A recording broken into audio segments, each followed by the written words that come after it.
Just sign it, Mom. You're going to die soon anyway. I was sitting on the couch, clutching a tape recorder under a blanket. My hands trembled, not from age, but from pure rage. They didn't know their every cruel word was being captured, preserved like evidence of their black hearts. My son Michael stood over me, his shadow falling across the deed of gift like a vulture's wing. Beside him, my younger son David shifted impatiently, checking his expensive watch, the one I'd bought him for his 40th birthday. "The sooner you sign this, the sooner we can all move on," David added, his voice carrying that fake gentleness that made my skin crawl. "Think of it as simplifying things for everyone."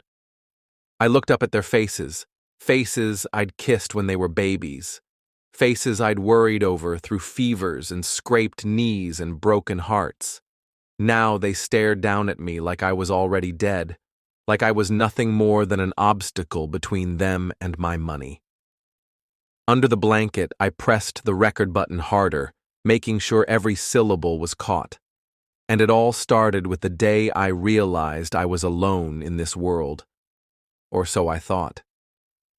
18 months earlier, I was still Eleanor Whitmore, the woman who'd raised 2 successful sons, who'd been married to the same man for 47 years until cancer took him, who'd built a comfortable life through decades of careful saving and smart investments. I owned a beautiful Victorian house on Maple Street, the kind with original hardwood floors and stained glass windows that young couples drove by slowly, dreaming. I had enough money in the bank to live comfortably for the rest of my days, maybe even leave something behind for the grandchildren I'd always hoped for.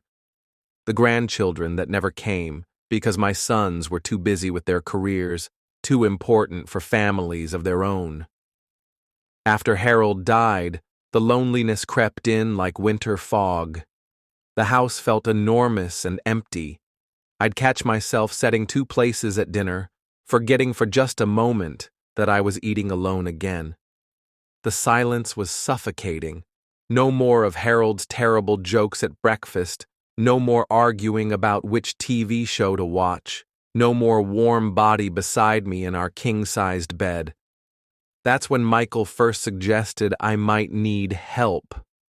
"Mom, you're 78, he said during one of his monthly visits. And yes, I noticed how they'd become monthly instead of weekly after the funeral. What if you fall? What if something happens?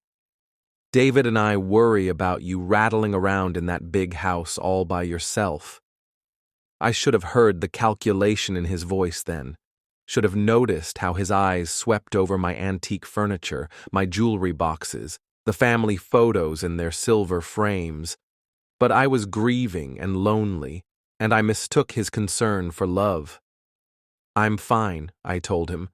"I've been managing perfectly well." "But what about your medications?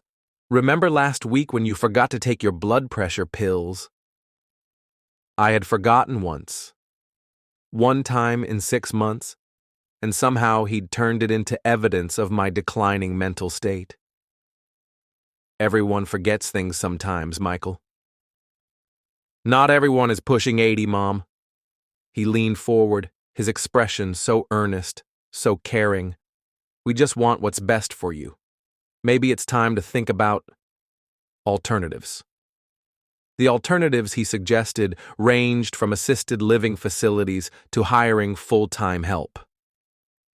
When I rejected the nursing homes, I wasn't ready to give up my independence, my home, my life. He grudgingly agreed to help me find a caregiver. "Someone to check on you during the day," he said. "Help with groceries, cleaning, that sort of thing." What he found was Rosa Martinez. Rosa was 45, a widow herself, with grown children who lived across the country. She'd been caring for elderly clients for over a decade, and when she walked into my house for the interview, something about her reminded me of my own mother, the way she noticed everything but judged nothing, the way she moved through my space with respect rather than pity. "Mrs. Whitmore," she said, her accent painting my name with warm colors. "What do you need most help with? Not what I couldn't do anymore, not what I was failing at, what I needed help with." "Honestly," I said, already liking her, "the loneliness is harder than the household chores." She smiled, and I saw understanding in her dark eyes. "Then we start there." Rosa came 3 days a week initially. She'd arrive at 9 in the morning with fresh coffee and whatever was on sale at the bakery, and we'd sit at my kitchen table talking about everything and nothing. She'd tell me about her children, Carlos the teacher, Maria the nurse, little Roberto who was starting college in the fall. I'd share stories about Harold, about the boys when they were young and still thought I hung the moon. She never made me feel helpless. When I wanted to cook, she cooked beside me, not for me. When Elle struggled to reach something on a high shelf, she'd quietly move it to a lower one without making a production of it. When I had bad days, days when grief hit me like a physical blow and I couldn't stop crying, she'd simply sit with me, sometimes holding my hand, sometimes just being present in the silence. Within a month, she was coming 5 days a week. Within 2 months, I was paying her to stay longer, not because I needed the care, but because I craved the company. Rosa had become more than an employee. She'd become the daughter I'd never had. Michael and David approved of the arrangement initially. It kept me safe and supervised, and it was cheaper than a nursing home. But as the months passed and Rosa's presence in my life grew stronger, I began to notice things about my sons that I'd been blind to before, like how they'd started asking about my finances with increasing frequency. "Mom, are you sure you can afford all this help?" David asked during a visit. "Between Rosa's salary and all the other expenses, maybe we should look at your budget together." "My finances are fine," I said firmly. "I don't need you boys managing my money." "Of course not," Michael jumped in quickly. "We're just concerned. You're spending quite a bit on Rosa, and then there are the home repairs, the property taxes. We want to make sure you're not being taken advantage of." Being taken advantage of. That phrase began to pop up in every conversation. Rosa was taking advantage of me. The grocery store was charging me too much. The handyman was overcharging for simple repairs. According to my sons, everyone in my life was trying to swindle their poor, defenseless mother, everyone except them, of course. The manipulation was subtle at first, concerned phone calls asking if I was sure about various decisions, casual comments about how much I was spending on Rosa compared to what I'd left them in my will, gentle suggestions that maybe I should think about simplifying my financial situation while I was still mentally sharp enough to make good decisions.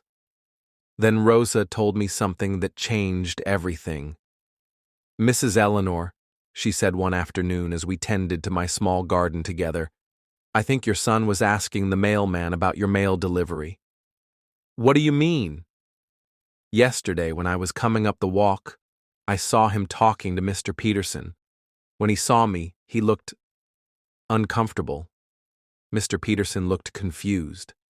That evening, I called my mailman directly. Jim Peterson had been delivering mail to our neighborhood for 15 years. I'd watched his children grow up through the family photos he'd show me during our brief chats. "Oh, Mrs. Whitmore," he said, sounding embarrassed. "Your son Michael asked me some strange questions yesterday. He wanted to know what kind of mail you've been getting, if there were any official-looking letters or bank statements. I told him I couldn't discuss your mail with anyone, but he seemed persistent." My blood ran cold. "Did he say why he was asking?" "Something about being worried that you might be getting scammed or confused about financial matters." But Mrs. Whitmore, if you don't mind me saying so, you seem as sharp as ever to me.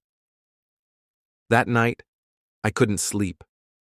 I lay in bed thinking about Michael's questions, about David's sudden interest in my budget, about their repeated comments regarding Rosa. A horrible picture was forming in my mind, one I didn't want to see clearly. The next morning, I called my lawyer. Richard Pemberton had handled my family's legal affairs for 25 years. He'd written Harold's will, helped us with property transfers, guided us through various financial decisions. If anyone would give me an honest assessment of my situation, it would be Richard. "Eleanor," he said warmly when I called, "what can I do for you?" "Richard, I need to ask you something, and I need you to be completely honest with me. If my sons wanted to take control of my finances or my property, how would they go about it?" There was a long pause. "Eleanor, has something happened? Have your sons approached you about anything like that?" "Just answer the question, please." "Well," he said carefully, "there are several ways. They could petition the court to have you declared incompetent, though that would require medical evidence and testimony. They could pressure you to sign a power of attorney giving them control over your finances. Or they could convince you to sign over your property directly. A deed of gift, for instance. My hands were shaking as I gripped the phone. And if I signed something like that, could it be reversed? It would depend on the circumstances. If you were coerced, if you weren't mentally competent when you signed, if there was fraud involved. "Eleanor, what's going on?" I told him everything. The questions about my finances, the comments about Rosa, the incident with the mailman. By the time I finished, Richard was quiet for a long moment. "Eleanor, I've known you for decades. You're one of the sharpest people I know. If your sons are positioning for some kind of financial intervention, it's not because you need it." That afternoon, when Rosa arrived for her shift, I sat her down at the kitchen table. "Rosa, I need to ask you something, and I need you to be completely honest with me. Have my sons ever said anything to you about me? About my mental condition, or my ability to take care of myself?" Her face flushed, and I knew before she spoke that my suspicions were correct. "Mrs. Eleanor, I didn't want to worry you. Tell me." "Last week, when Mr. Michael was here, he pulled me aside. He said he was concerned about your memory, that you'd been forgetting things and getting confused. He asked me to keep track of any incidents and report them to him." The betrayal hit me like a physical blow. "What did you tell him?" "I told him you were one of the most mentally sharp people I'd ever worked with, that I'd never seen any signs of confusion or memory problems." He seemed disappointed by that answer. "What else?" "He also asked about your daily routine, your finances, whether you ever seemed confused about money or bills, and—" She hesitated. "Go on." "He asked how much you were paying me, and whether I thought that was excessive for the level of care you actually needed." I sat back in my chair, the full scope of their plan becoming clear. They were building a case against me, collecting evidence of my supposed decline. Rosa's presence wasn't protection in their minds. It was surveillance. "Mrs. Eleanor, are you all right? You look pale." "Rosa, how much do you love your job here?" "Mrs. Eleanor, you've been like family to me. I love working here, but more than that, I love spending time with you. You've made me feel less alone in this world." I reached across the table and took her hand. "Then trust me with what I'm about to tell you, and help me with what I'm about to do." Over the next 2 weeks, I quietly put my plan into motion. I met with Richard Pemberton again, this time to create a new will, one that my sons knew nothing about. I opened a safety deposit box at a different bank and stored the document there. I also purchased a small, high-quality digital recorder, the kind that could capture clear audio for hours. Then I waited. I didn't have to wait long. Michael called on a Tuesday morning. "Mom, David and I need to come by this evening. There are some important things we need to discuss." "Of course, honey. Is everything all right?" "Everything's fine. We just need to talk about some financial matters, for your own protection." When they arrived that evening, they brought papers with them, official-looking documents in a manila folder. They also brought an attitude I'd never seen from them before: cold, determined, impatient. "Mom, we need you to understand something," David began, settling into Harold's old recliner without being invited. "The situation with your finances is getting out of hand." "What situation?" I asked, though I already knew where this was heading. "You're spending money irresponsibly," Michael said bluntly. "This Rosa woman is bleeding you dry, and you're too trusting to see it. Last month alone, you paid her over $3,000. Rosa works 5 days a week, 10 hours a day. That's hardly excessive for quality home care." "Mom, you don't need home care." David's voice rose slightly. "You're perfectly capable of taking care of yourself. She's taking advantage of your loneliness, and you're too emotionally involved to see it clearly." The irony was breathtaking. They were accusing Rosa of exactly what they were doing to me. "Boys, I appreciate your concern, but my finances are my business." "Not anymore," Michael said, pulling out the manila folder. "Mom, we've been watching you for months. The forgetfulness, the confusion, the poor decision-making. We can't stand by and watch you destroy everything Dad worked for." "Forgetfulness? Confusion? What are you talking about?" "Last month you forgot to pay your electric bill," David said. "Rosa had to remind you." That was a lie. I'd never forgotten to pay my electric bill. "2 weeks ago you couldn't remember the name of your neighbor's dog," Michael added. Another lie. Mrs. Patterson's dog was named Rufus, and I'd never forgotten it. "You've been repeating stories, asking the same questions multiple times," David continued.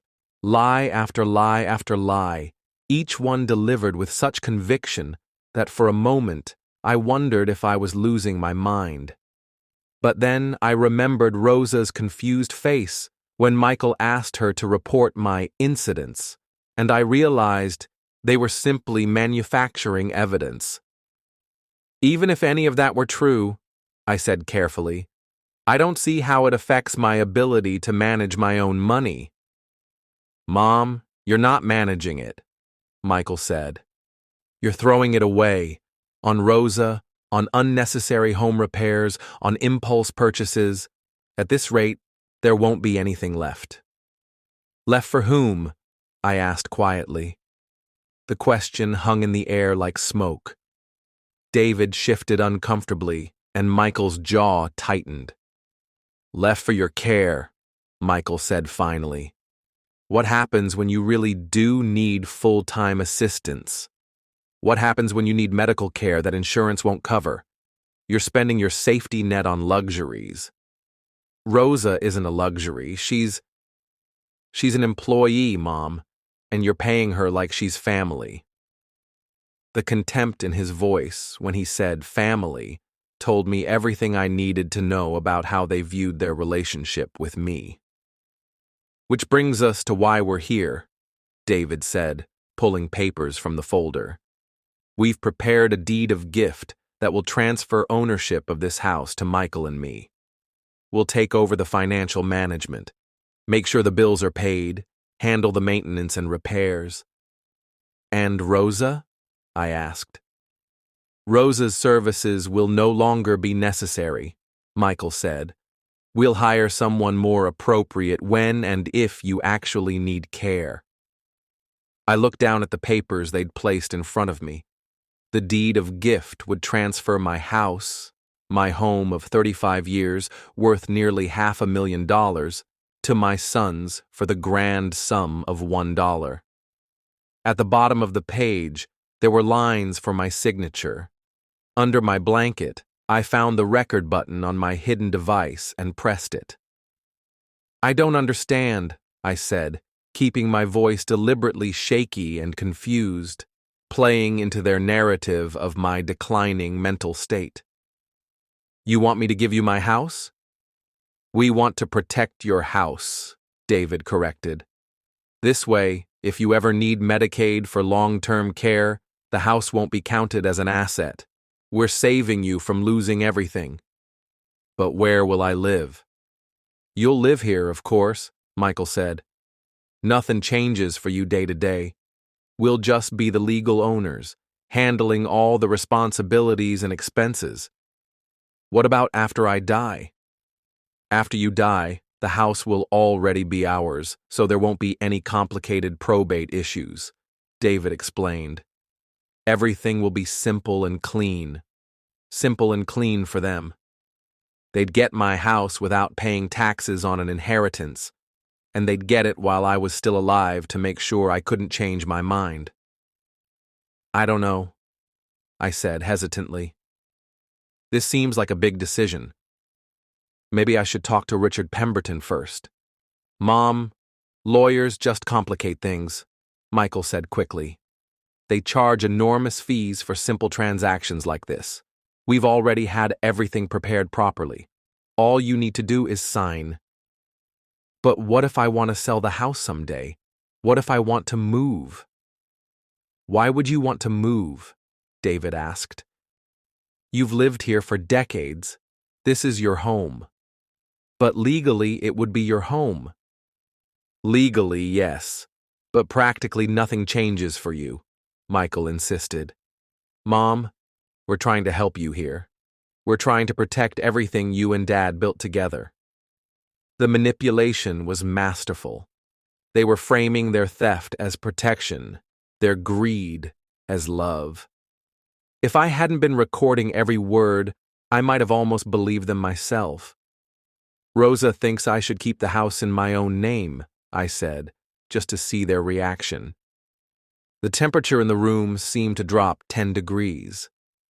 "Rosa has no business offering legal advice," David said coldly. "She's a housekeeper, not a financial advisor." "She's more than a housekeeper to me." "That's the problem," Michael snapped, his mask slipping for just a moment. "You're paying her like she's your daughter instead of your employee. She's taking advantage of your emotions, Mom. Can't you see that?" "The way you're taking advantage of them now?" I asked quietly. Michael's face flushed red. "We're your sons. Everything we're doing is for your benefit." "Then why does it feel like everything you're doing benefits you?" "Because you're not thinking clearly," David exploded. "This is exactly what we're talking about. You're paranoid, you're confused, you can't see what's right in front of you." There it was, the emotional abuse laid bare. When calm manipulation didn't work, they resorted to attacking my mental state, making me question my own perceptions. "Maybe you're right," I said, letting my voice tremble. "Maybe I am confused. This all seems so complicated." "It's not complicated, Mom," Michael said, his voice gentling as he sensed victory. "It's actually very simple. You sign the paper, we take care of everything else. No more worries about bills or repairs or property taxes. No more stress about finances." "And Rosa?" "We'll handle Rosa," David said firmly. "You don't need to worry about her anymore either." I looked down at the deed again, then up at my sons' expectant faces. They were so sure they had me. So confident that their mixture of lies, manipulation, and emotional abuse had broken down my resistance. "Just sign it, Mom," Michael said impatiently. You're going to die soon anyway. And there it was, the moment that revealed their true hearts. Not, we love you, or we want to protect you, or even, this is for your own good. Just the brutal, ugly truth. They were tired of waiting for me to die so they could inherit my money. I suppose you're right, I said, reaching for the pen with a shaking hand. If this is what's best. I signed the deed. Both of them visibly relaxed as my signature went onto the page. David actually smiled. Michael gathered up the papers quickly, as if afraid I might change my mind. You made the right decision, Mom, he said, kissing my forehead with what felt like genuine affection for the first time in months. Everything's going to be so much easier now. After they left, I sat in my living room for a long time, holding the small recorder. On it was nearly 2 hours of conversation, including their lies about my mental state, their dismissal of Rosa, their casual cruelty about my impending death, and their admission that they were primarily concerned with preserving their inheritance. I also had a signed deed of gift that had been obtained through fraud and emotional manipulation.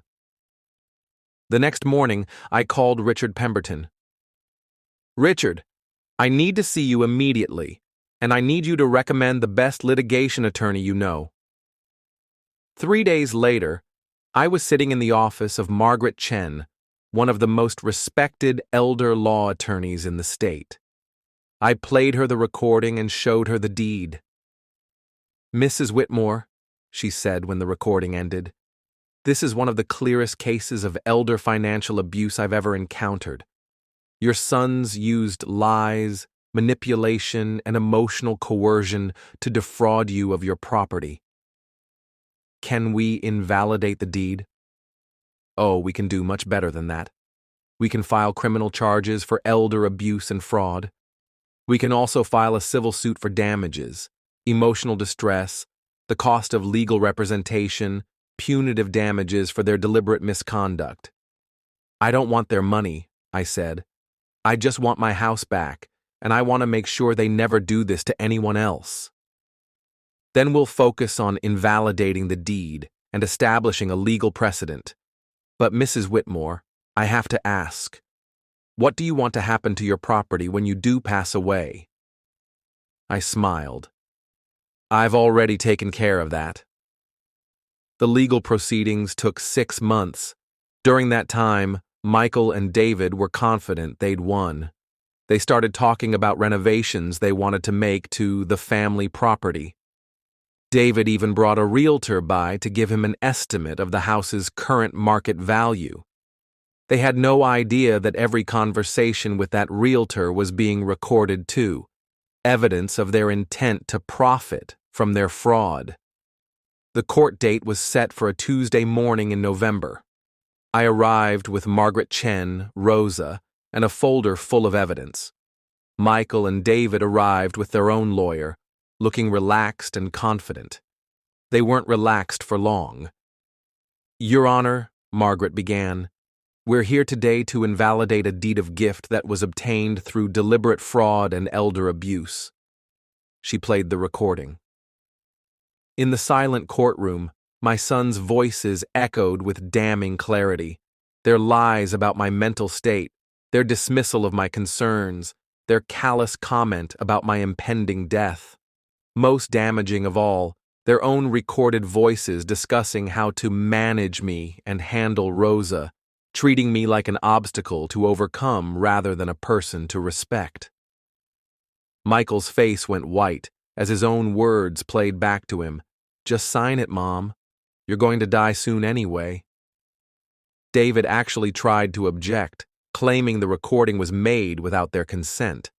But Margaret was ready for that argument too. Your Honor, Missouri is a one-party consent state for recordings. Mrs. Whitmore was fully within her legal rights to record conversations in her own home. More importantly, this recording captures the defendants in the act of committing elder financial abuse, which is a felony in this state. The judge reviewed the deed, listened to the recording twice, and examined the additional evidence of my son's behavior, including their conversations with the realtor about selling my house. In 30 years on the bench, Judge Harrison said finally, I have rarely encountered such a clear-cut case of elder abuse and fraud.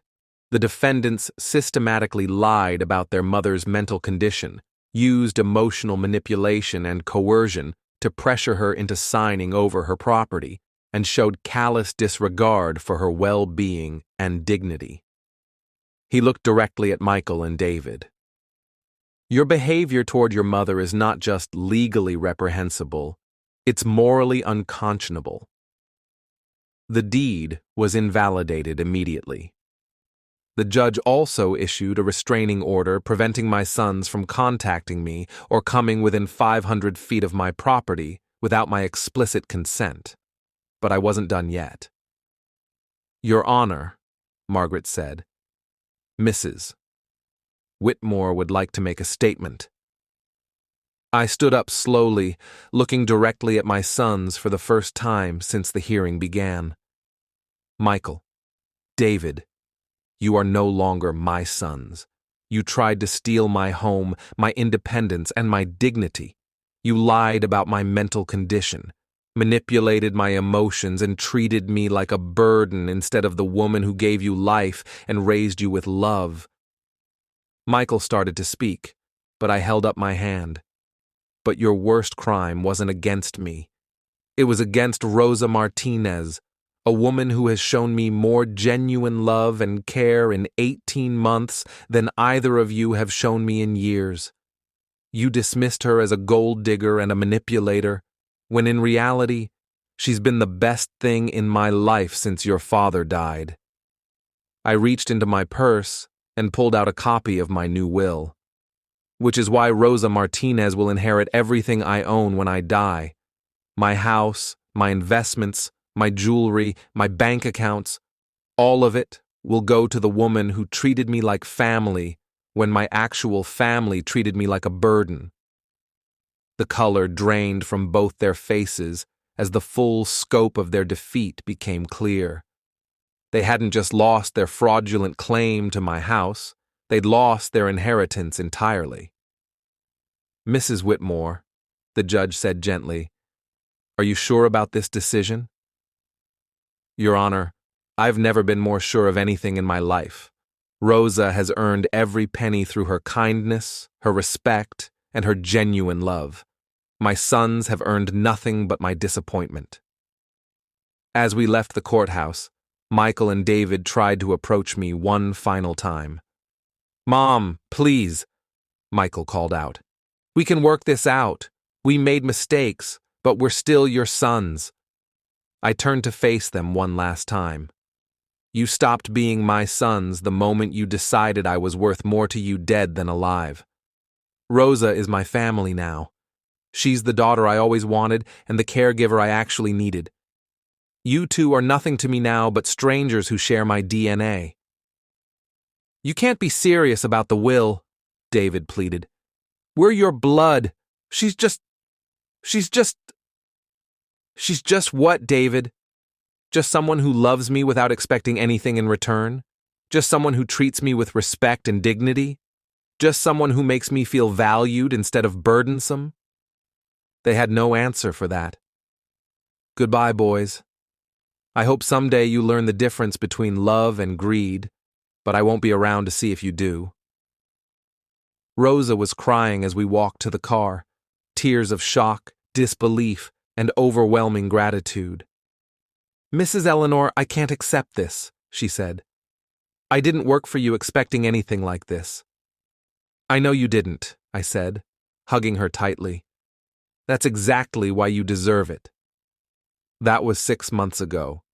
Today, I'm sitting in my garden, my house, my garden, my choice, watching Rosa plant bulbs that will bloom long after I'm gone. Her children have become like grandchildren to me, calling me Abuela Eleanor and filling my house with laughter when they visit. Michael and David have tried to contact me several times, but I've never responded. I heard through mutual friends that they're both struggling financially, Apparently, they'd been counting on their inheritance to solve some problems of their own. The irony is perfect. In their greed to claim my money early, they lost it entirely. Sometimes I wonder if I was too harsh, if I should have given them another chance, tried to repair our relationship somehow. But then I remember the coldness in Michael's voice when he said I was going to die soon anyway, and I know I made the right choice. Rosa brings me my tea and settles into the chair beside me. At 80 years old, I finally understand what unconditional love looks like, and it looks nothing like what I got from the boys I raised. "Any regrets, Mrs. Eleanor?" Rosa asks, as if reading my thoughts. "Only one," I say. "I regret that it took me so long to realize that family isn't about blood or obligation. It's about love, respect, and genuine care. You've been more of a daughter to me than they ever were sons." The truth is simple and brutal. He who calls his mother a burden doesn't even deserve her forgiveness. Love isn't something you inherit automatically. It's something you earn through your actions, your words, and your choices. My sons chose greed over love, inheritance over relationship, and money over their mother's dignity. They made their choice, and now they'll live with the consequences. As for me, I'm living with Rosa's homemade cookies, her grandchildren's laughter, and the peace that comes from knowing I'm surrounded by people who love me for who I am, not what I'm worth. And that, I've learned, is worth more than all the money in the world.